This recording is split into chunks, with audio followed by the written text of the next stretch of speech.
Assalamualaikum warahmatullahi wabarakatuh. Bismillahirrahmanirrahim. Innal hamdalillah nahmaduhu wa nasta'inuhu wa nastaghfiruh wa na'udzu billahi min shururi anfusina wa min sayyiati a'malina. Man yahdihillahu fala mudilla lahu wa man yudlil fala hadiya lahu. Asyhadu an la ilaha illallah wahdahu la syarika lah wa asyhadu anna Muhammadan abduhu wa rasuluh. Allahumma salli ala sayyidina Muhammad wa ala ali sayyidina Muhammad. Rabbi yassir wa la tu'assir, Rabbi tammim bil khair. Rabbi shrah li sadri wa yassir li amri wa hlul 'uqdatan min lisani yafqahu qawli. Allahumma iftah alaina hikmataka wa anshur alaina min khazain rahmatika ya arhamar rahimin. Wallahu alladhi la ilaha illa huwa 'alimul ghaibi wasyahada huwa rahmanur rahim.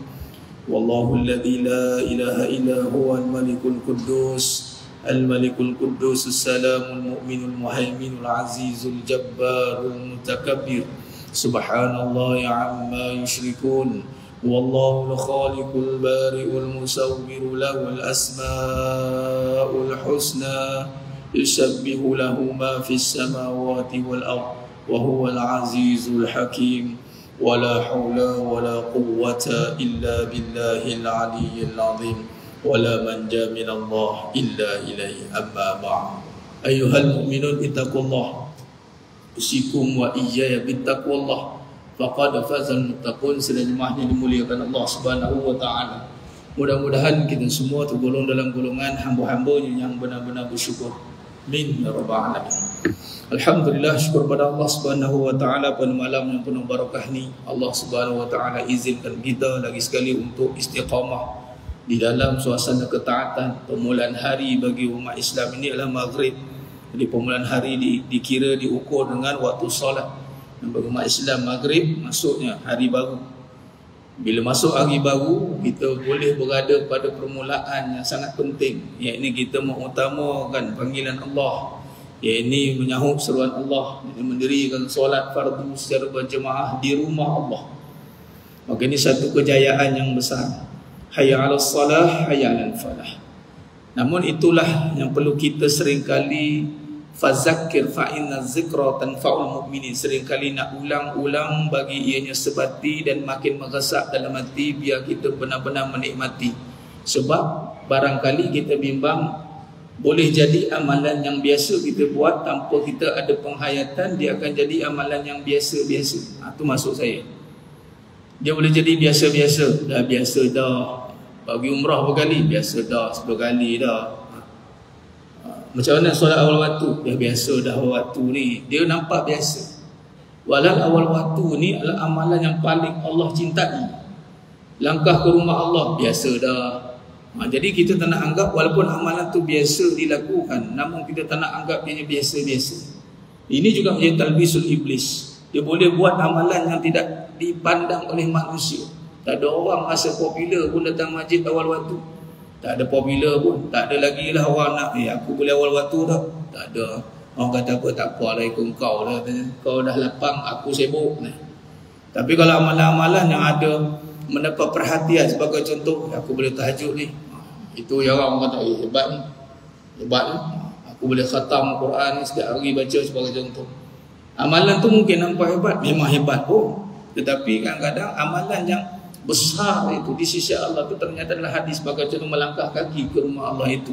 Itu setiap kali langkah tu gugur dosa. Dia angkat darjat punya sekalian. Apatah lagi niat kalau untuk ilmu, jalan menuju syurga.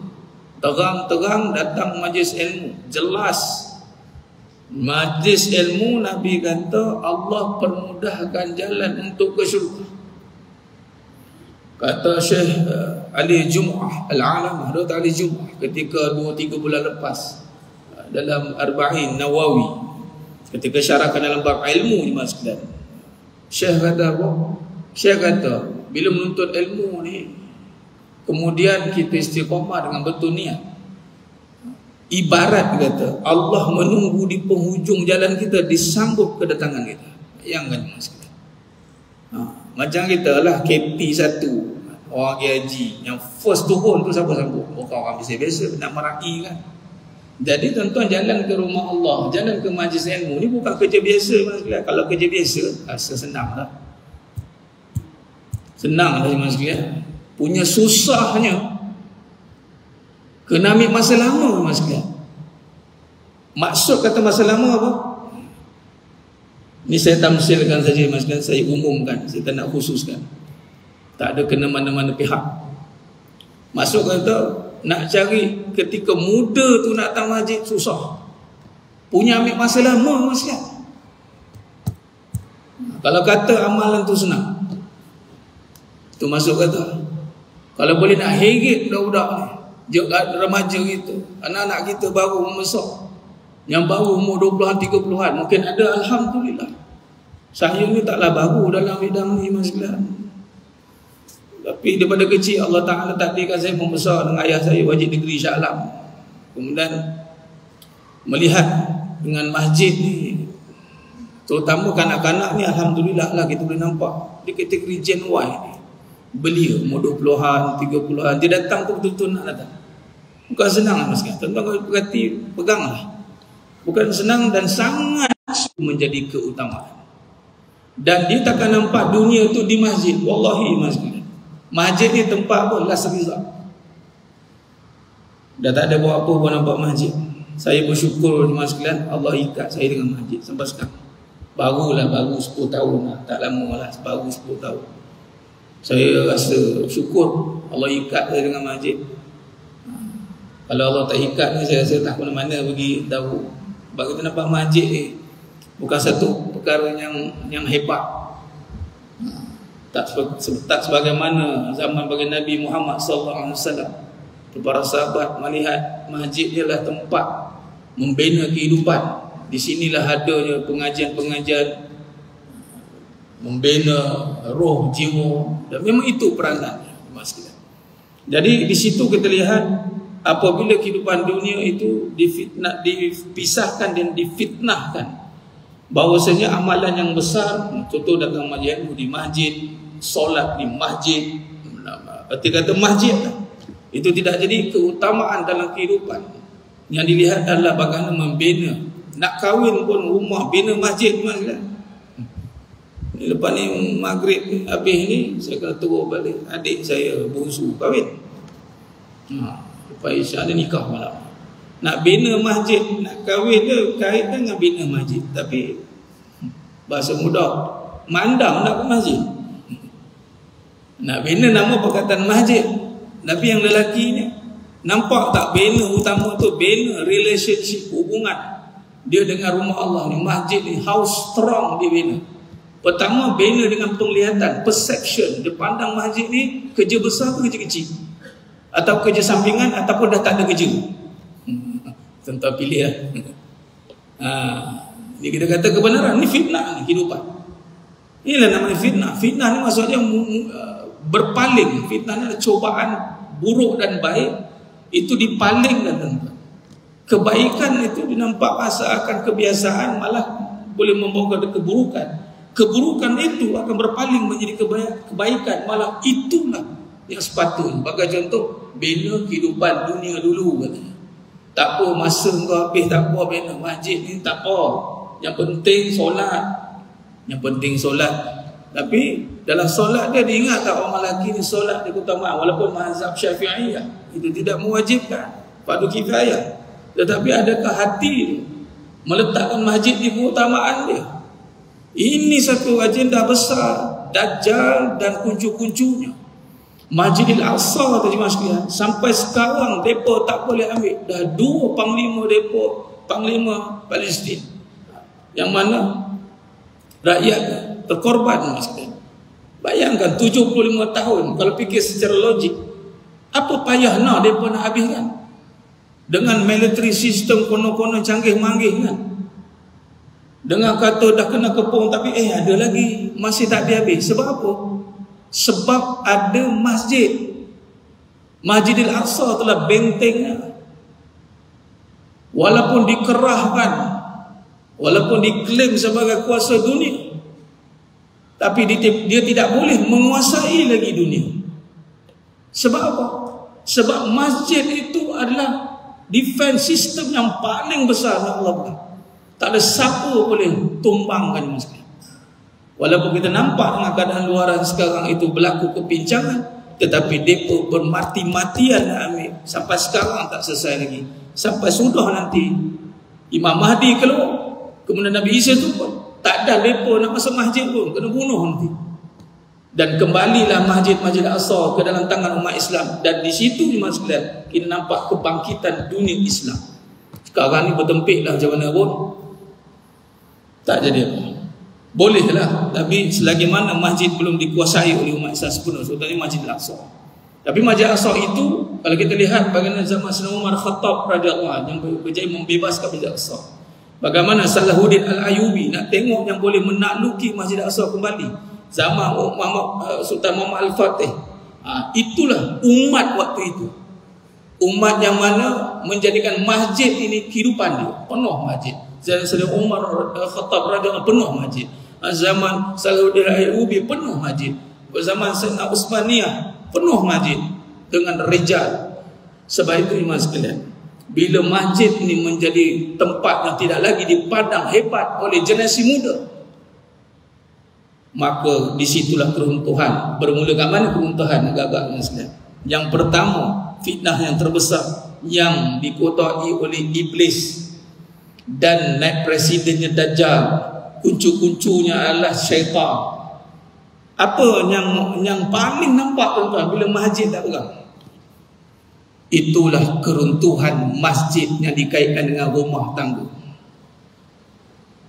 Hari ini kita boleh tengok statistik, siapa yang buat kajian pasal rumah tangga iman sekalian, sangat membimbangkan. Penceraian sebagai menjadi ibarat sebagai hiburan.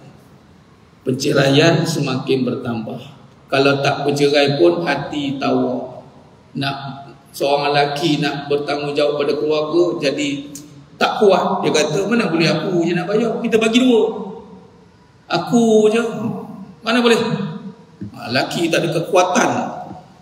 Bila wanita kata tahu tak apa, biar aku pun nak. Bila wanita pula take over, sama-sama. Dan sekali mula terasa. Terasa apa? Sebab tanggungjawab sepatutnya nafkah.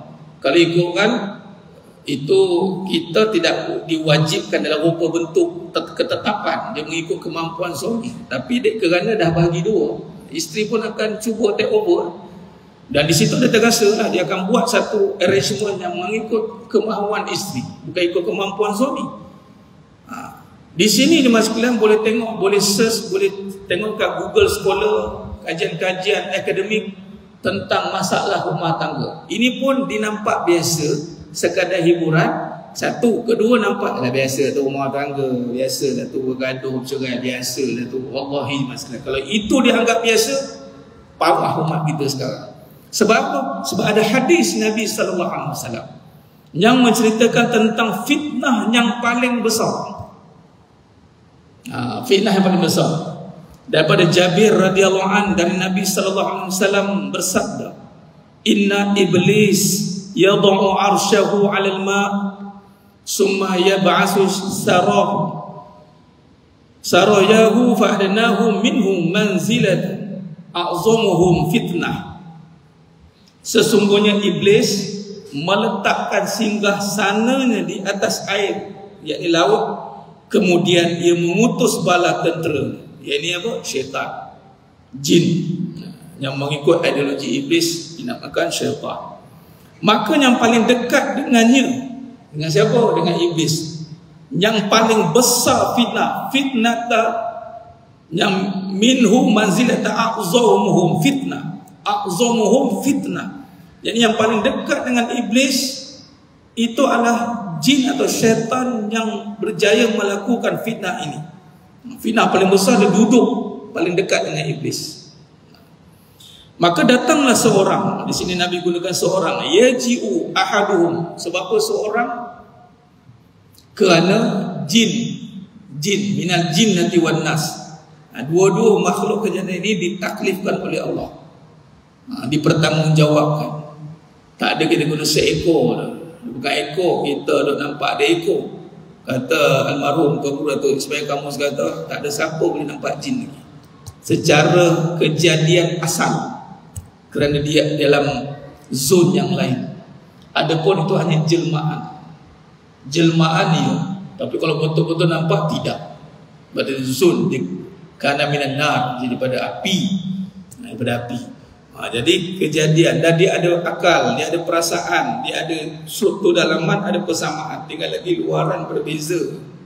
Kita daripada tanah dan air mani, jin daripada api. Wa khalaqatani min nar. Jadi di sini hadis ini menggunakan yaji'u ahaduhum, datanglah salah seorang dari bala tenteranya, fayaqul fa'altu kaza wa kaza, dan si syaitan tadi berkata kepada iblis, aku telah melakukan begini dan begitu. Mana kata apa? Keseluruhan kejahatan yang membawa kepada dosa, si syaitan ini telah melakukan. Ni setiap hari ada dipanggil multaqa. Iblis akan buat perjumpaan, buat due diligence. Yang tak boleh buat waktu Ramadan, tak dapat permit berkumpul. Ramadan tak boleh berkumpul. Selain daripada itu, hari-hari iblis akan buat postmortem. Dekat mana? Atas laut. Ini hadis. Maka di situ iblis akan tanya, siapa buat apa. Jangan main. Iblis nak buat jahat pun kena ada. Orang kata apa? Postmortem. Bukan kata buat baik, buat jahat. Dah buat jahat apa hari lagi? Ataupun kita buat amal apa hari lagi? Dah buat jahat apa hari lagi? Maka si syaitan tadi kata, fa'altu kaza wa kaza, aku telah melakukan begini dan begitu. Maknanya banyaklah ni kejahatan. Maka iblis menjawab, fayaqul ma sana'ta syai'a. Iblis berkata, engkau sama sekali tidak melakukan sesuatu pun. Not impressed lah. Ini semua dosa ni. Tapi iblis tak dengar satu lagi ni. Selagi dia tak dengar satu ni, dia kata, okay, but not impress me. Kau tak mengagumkan aku. Maka datanglah seorang lagi. Yaji'u ahaduhum fayaqul, kemudian datang lagi seorang, lalu dia berkata, fayaqul ma taraktuhu hatta faraqtu bainahu wa baina imraati. Aku tidak meninggalkannya untuk digoda hingga aku berhasil memisahkan antara dia dan istrinya. Maka iblis pun jawab, qal fayud'nihi minhu wa yaqul ni'ma anta.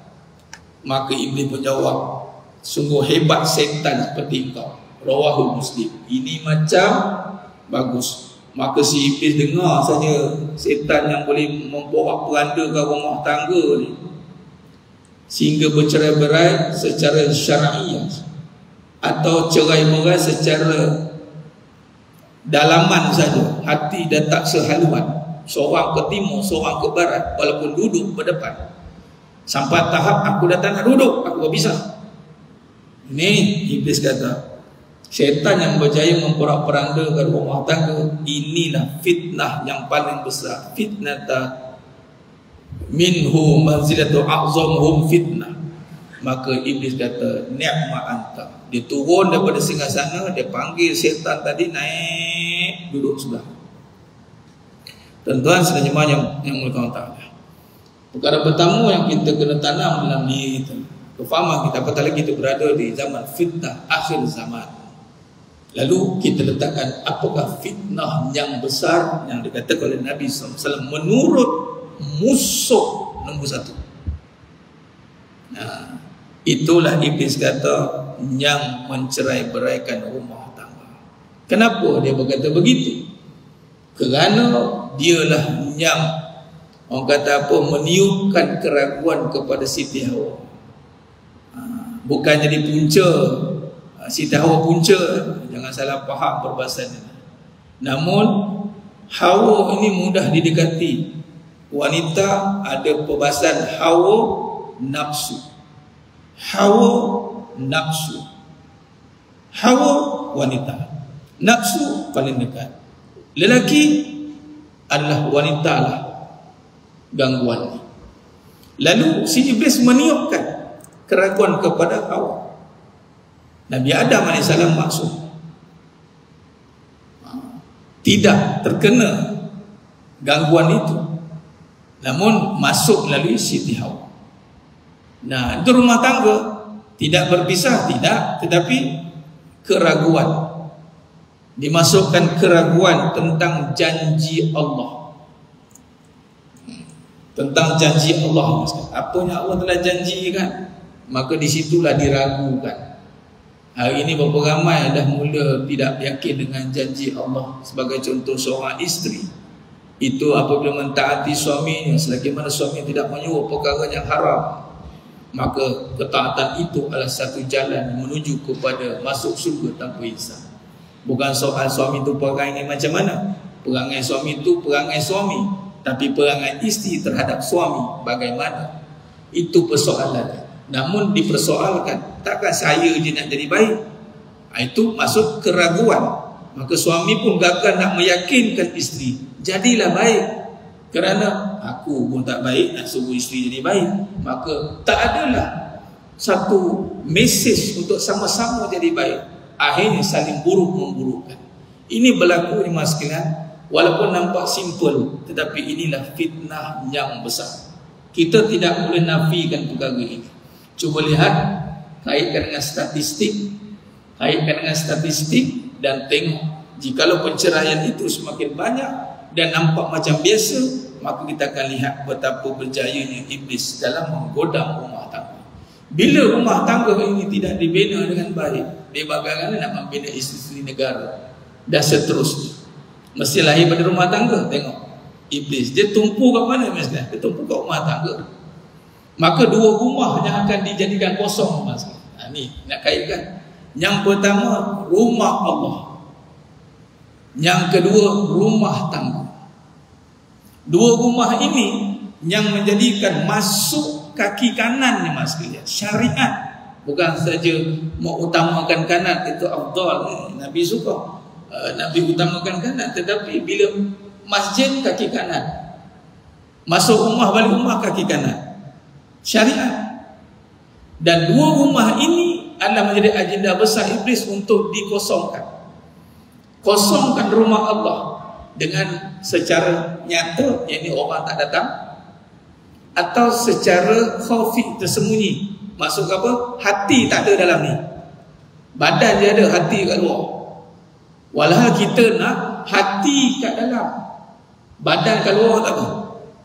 Itu dalam 7 golongan yang mendapat yaumul mahsyar nanti. Itu naungan di arasy Allah Ta'ala, naungan nanti yaumul mahsyar nanti. Itu hati yang ada dalam masjid. Tapi iblis kata apa? Aku nak kosongkan masjid. Sama ada orang tak ada hati nak datang, ataupun datang tak ada hati. Sama ada tak ada hati nak datang, masalah macam-macam lah, ataupun datang tak ada hati. Itu nombor satu. Sebab apa tak ada hati? Sebab dia tak nampak kerja iman. Walhal datang masjid, innama ya'muru masajidallahi man amana billah. Yang kedua, rumah tangga. Balik rumah tak ada hati, tak apa, malah ada balik. Suami tak suka, rasa tak selesa tu rumah, isteri pun tak selesa, dia nak cepat-cepat keluar. Bila keluar dia rasa lega, lega pun keluar rumah, macam neraka dalam rumah. Biar perempuan patut dia rasa, dua-dua lah, lelaki perempuan kan, suami isteri katanya balik rasa lega di rumah itu. Bukan sebab binaan, jangan salah faham, binaan tidak memberi kesan pun, besar macam mana pun, tapi kalau hati, sakit hati, boleh dipecahkan semua ni masalah. Tu yang bergaduh-gaduh, berperang-perang tu sakit hati tu.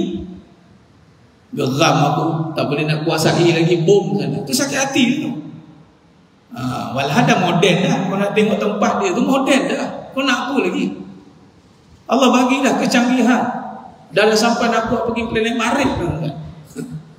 Nak duduk planet Marif, bosan duduk dunia agak mahal, buat dah canggih.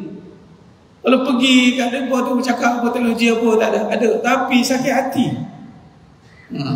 Sakit hati, rumah bersama macam mana pun hancur. Tapi kalau hatinya sihat, Selain belah rumah tak ada apa pun, tapi ada segala-galanya. Sebab itu iblis nombor satu sekali diletakkan fitnah rumah tangga. Dan ini kalau kita nak mengaji, nak susun balik perbahasan tentang fitnah, maka kena letakkan di nombor satu. Fitnah rumah tangga bersandarkan hadis ini. Ini panjang lagi, boleh dipecahkan, dibincangkan, dikaji mas sekalian. Malah kita boleh nampak kesan-kesan yang lebih besar. Contoh dalam perbahasan dalam ilmu sihir. Sihir rumah tangga dalam Quran dinyatakan dalam surah Al-Baqarah. Yang ada sihir rumah tangga. Yang lain-lain itu sampingan. Tapi bila cakap pasal sihir rumah tangga, mulalah kata, betul Ustaz, saya kena sihir. Betul lah, kuat sangat sihir ni. Pula dah. Dia dah mengiyakan sihir tu. Sihir tu ada. Tapi nak bagi tahu kedudukan sampai tahap ada sihir rumah tangga. Kalau nak jadi pawang-pawang besar dalam ilmu hitam sihir, dia mesti berjaya memporak-porak, menghancurkan rumah tangga dengan sihir. Tu. Tapi di situ sihir pula menggambarkan tentang tauhid. Jadi rumah tangga, kenapa sihir ada kaitan dengan rumah tangga? Sebab rumah tangga itu dibina dengan tauhid sepatutnya. Kan surah Ar-Rum ayat 21. Wa min ayatihi an khalaqalakum min anfusikum azwaja. Kan di permulaan ayatnya wa min ayatihi, dan di antara tanda-tanda kebesaranku. Jadi suami isteri ini bukan soal berbincang soal you and me. Bukan aku dan dia. Bukan dari mata turun ke hati cerita tentang dia dan aku. Tapi rumah tangga menceritakan tentang kasih sayang Allah. Dalilnya inilah surah Ar-Rum ayat 21. Maka bila tauhid tak ada ya mas, keyakinan kepada Allah tak ada, apa benteng yang ada lagi? Bacalah ruqyah kalau macam mana pun. Kadang orang kata, Ustaz, ada tak ayat-ayat nak benteng macam mana? Ada tak ayat apa-apa? Kita ni bukan tak nak bagi ayat, tapi ayat itu mesti dibaca dengan yakin. Zalikal kitabu la raiba fi hudan lil muttaqin. Baca dengan yakin. Bagaimana nak yakin kalau dah ada pergaduhan, dah ada permusuhan? Tentang bolehkah kita solat dengan rasa yakin apabila kita sedang bermusuh? Bolehkah kita baca Quran dengan tenang kalau kita sedang bergaduh? Orang kata nak cari ketenangan. Cuba tengok. Tengah bergaduh buka Quran. Try. Walhal sepatutnya kita ni nak beramal ni, iman ni yang patut memimpin amal. Maksud iman apa? Hilangkan keraguan, hilangkan persekitaran. Iman datang, cuba tengok zaman Nabi sallallahu alaihi wasallam. Ketika itu apa perkara yang paling besar yang nampak sebelum kedatangan iman? Pergaduhan. Itu sebelum kedatangan iman. Bila iman datang, apa kesan yang paling besar? Perdamaian. Aus dan Khazraj berdamai. Berdamai Ustaz. Sayyidina Umar Al-Khattab perdamaian itu undefeated. Tu kalau lempang orang kan, aku tak tahu berapa tiang lagi. Tapi bila masuk Islam, bukan senang-senang nak lempang orang, bukan nak datang pembang jalan. Kau tahu siapa? Aku tak ada. Bila masuk Islam merendah dia. Malah 13 tahun di Mekah tak ada dengar riwayat, wallahu alam kalau saya salah betul kan, tak ada dengar riwayat Sayyidina Umar Khattab mengamuk lempang orang. Dia bertahan. Malah nak hijrah pun tak ada buat pertumpahan darah. Tapi bila datang syariat perang, bau itu jam bau keluar. Nampak? Makna kata iman masuk, hati lapang. Bila hati lapang, bacalah Quran. Kadang-kadang orang cuba nak cari ketenangan. Sebab itu baca Quran itu disunnahkan ta'awuz. A'udzubillahi minasyaitonirrajim. Kenapa nak ta'awuz lagi? Al-Quran kan? Iblis pun pandai baca. Qala fa bi'izzatik la ughwiyannahum ajma'in. Ni kata-kata Iblis. Qal kata Iblis, qal bi'izzatik la ughwiyannahum ajma'in illa ibadaka minhumul mukhlasin. Iblis cakap. Iblis puji Allah. Bi'izzatik. Selesai masalah hati dia. Berdendam dengan kita tu kita sampai kiamat. Tengok saya ceramah ni, dia ni ceramah kurang betul dia ngajak orang ingat Allah. Siap kau. Kita tak kacau dia kacau kita. Tapi bagi dia gangguan ni bila ceramah ajak orang ingat Allah. Bagi dia mengganggu dia. Dia marah. Walhal dia dulu beramal. Kenapa nak bermusuh dengan kita? Bukan dia tak tahu beramal itu, tapi kenapa dia sakit hati sangat tengok? Sebab tercabar. Tercabar dengan Nabi Adam AS. Ada tak kita kalau beramal rasa masih tercabar? Oh, dia ni. Dia tak kenal aku. Dia tengah solat. Habis solat. Tak boleh ni. Tak boleh jadi. Walau solat. Bukan tak solat. Baca Quran. Bukan tak baca. Zikir. Bukan tak zikir. Tapi hati tidak ada keyakinan kepada Allah. Bila hati tak ada keyakinan kepada Allah, sihir bermaharajalela. Tengok akhir zaman, orang kata hati-hati guys, hati-hati guys, sihir bermaharajalela. Sihir semakin kuat. Bukan sihir semakin kuat, kita semakin lemah. Lemah dengan apa? Dengan yakin pada Allah. Saya Allah takdirkan berkhidmat dalam bidang rawat ni bersama dengan almarhum Tuan Guru Ismail Kamus Darussalam. Tapi saya tak masuk praktis yang ambil lesen. Kita ambil ijazah amalan dengan almarhum Tuan Guru Datuk Seri Abdul Sandin Al-Hafiz. Kemudian dapat terbaru ni dengan Syekh Fadilah Datuk Syekh Salihuddin Omar. Dalam bab sihir ni, sihir dan gangguan, kita kata nama Allah dia pergi, dia takut. Sebenarnya jin semua dia takut nama Allah, dia tak takut manusia. Allah aku tahulah. Kadang kita tengok macam dia kena sampuk. Ini kena sampuk ni, dah tu perangai dia. Allah dia tahulah. Iblis macam mana pun dia takut nama Allah. Wallahi masih gila. Jangan masuk dalam bidang masih dalam ilmu hitam, ilmu merawat ruqyah. Sebut dengan yakin lah. Kalau kita pun sebut nama Allah tak rasa kebesarannya, sebab tu dia gelapkan kita. Kau sebut pun tak rasa Allah hebat. Aku rasa Allah hebat, aku takut. Sebab tu bila dengar lawangan azan, takut-takut kentut syaitan lagi. Takut-takut kentut syaitan lagi, lawangan azan. Nah, ini manusia lawangan azan, lagi kuat azan, lagi tertarik tu, lagi kuat lagi. Memang bongkos ikat tepi. Makin kuat azan, makin banyak orang. Iblis syaitan dengan azan, ya Allah, bertempiaran lagi.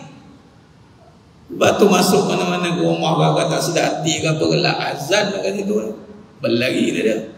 InsyaAllah. Tapi syaratnya kita kena rasa kebesaran Allah. Ini iman. Sebab tu nombor satu sekali iman. Rumah tangga cerita tentang iman.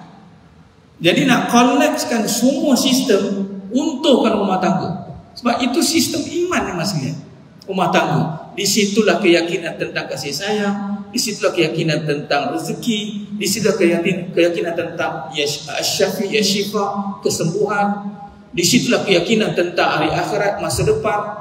Ini semuanya dia panggil ibadah yang dibangunkan di dalam satu rumpun, tetapi cabangnya banyak. Nikah. Sebab itu ini menjadi satu perbincangan yang besar, dan perbincangan yang ada setengah-setengah pihak menganggap ianya biasa. Alah, rumah tangga biasa. Biasalah tu, kena gaduh-gaduh ni biasalah.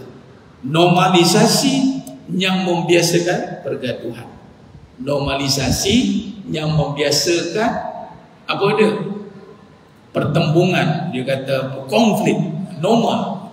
Walhal dalam konteks ini jemaah sekalian, dalam bab fitnah ini kita tak nak normalkan dia. Kalau kita tengok bagi Nabi Muhammad SAW dengan Sayyidatina Khadijah radhiyallahu kubra, itu satu contoh suri tauladan rumah tangga yang tidak berlaku konflik. Tak ada jemaah sekalian. Kita kena tengok begitulah. Sebab apa tak ada konflik? Sebab kita yakin. Wallahu a'lam. Baik.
Allahumma salli ala Sayyidina Muhammad wa ala Sayyidina Muhammad. Sedang jemaah yang muliakan Allah SWT. Kesimpulan kita pada malam yang penuh barakah ini, kita membincangkan dalam perbahasan kita, kalau kita dengar tentang perbahasan fitnah akhir zaman itu dinamakan satu cubaan. Fitnah dalam beberapa bentuk baik buruk. Dalam fitnah, apa yang fitnah yang paling besar? Kita bincang pada hadis Nabi SAW tadi, Jabir radhiyallahu anhu, hadis riwayat Muslim, tentang fitnah yang paling besar itu iblis kata yang berjaya memporak-perandakan rumah tangga. InsyaAllah kita akan bertemu insyaAllah pada masa yang Allah izinkan meneruskan perbincangan tentang fitnah akhir zaman ini. Saya kira ini perbahasan yang mesti kita ambil perhatian kerana kita pun berada di akhir zaman, dan fasa yang mesti kita ambil perhatian kerana ibarat bila sampai masanya di situ perlu berikan penumpuan. Kita beramal dah, alhamdulillah. Cuma kita bimbang amalan kita dirosakkan oleh fitnah tersebut. Itu saja. Jadi kita kena ambil perhatian insya-Allah. Wallahu a'lam. Semua pada siri akan datang. Mohon maaf daripada saya kekurangan, terkasar kata kurang bicara dan penyampaian.